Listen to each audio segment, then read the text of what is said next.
देखो, अगर बात पैसा लगाने की हो, इन्वेस्टमेंट करने की हो, तो साल कोई सा भी हो, मगर एक नाम सबकी जुबान पे हमेशा रहता है, that is IPO। And do you know कि इंडिया का IPO मार्केट 2024 में एक्सपोनेंशियल ग्रोथ विटनेस कर चुका है। जी हाँ, 91 कंपनीज ने 1.6 ट्रिलियन रुपीज रेज किए हैं and most likely, most probably ये मोमेंटम 2025 में भी कंटिन्यू रहेगा, क्योंकि ऑलरेडी 1.8 ट्रिलियन के इश्यूज अप्रूव हो चुके हैं। अगर बात करें IPO के क्रेज की, तो रिटेल इन्वेस्टर्स के बीच में IPO का क्रेज बढ़ता ही जा रहा है, बट इस बढ़ते क्रेज के साथ साथ इसी सिक्के के दूसरे पहलू को भी समझना बहुत जरूरी है, that is the need for transparency. IPO allotment के बाद ऑफिशियल लिस्टिंग से पहले शेयर्स ट्रेड होते हैं ग्रे मार्केट में, जहां पे प्राइसेस मिसलीडिंग भी हो सकते हैं, स्पेकुलेटिव भी हो सकते हैं। इस ग्रे मार्केट का एक बहुत इंपॉर्टेंट फैक्टर होता है GMP, यानी कि ग्रे मार्केट प्रीमियम, जो कि किसी भी IPO की डिमांड और सप्लाई को रिफ्लेक्ट करता है। फॉर एग्जाम्पल, अगर एक IPO है जो 100 रुपए का है, वो ट्रेड हो रहा है ग्रे मार्केट में 150 रुपए में, तो उसका GMP हुआ 50 रुपए का,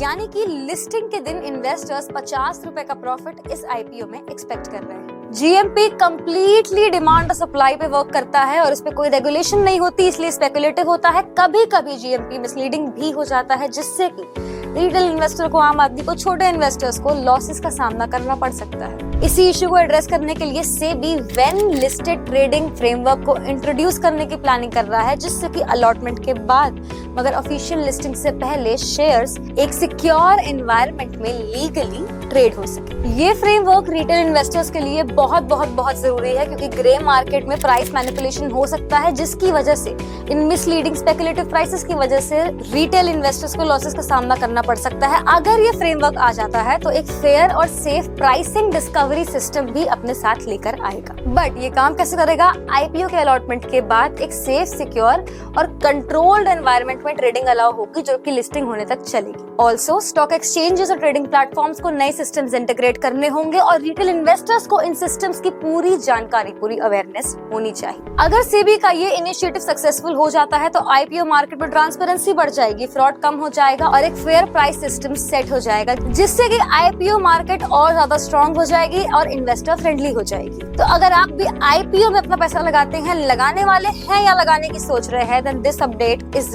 वेरी इंपॉर्टेंट फॉर यू। अगर आपके मन में कोई भी सवाल है, क्वेश्चन है, क्वेरी है, drop a comment below and will address them as soon as possible. Meanwhile, follow BFC Capital for more such informative content.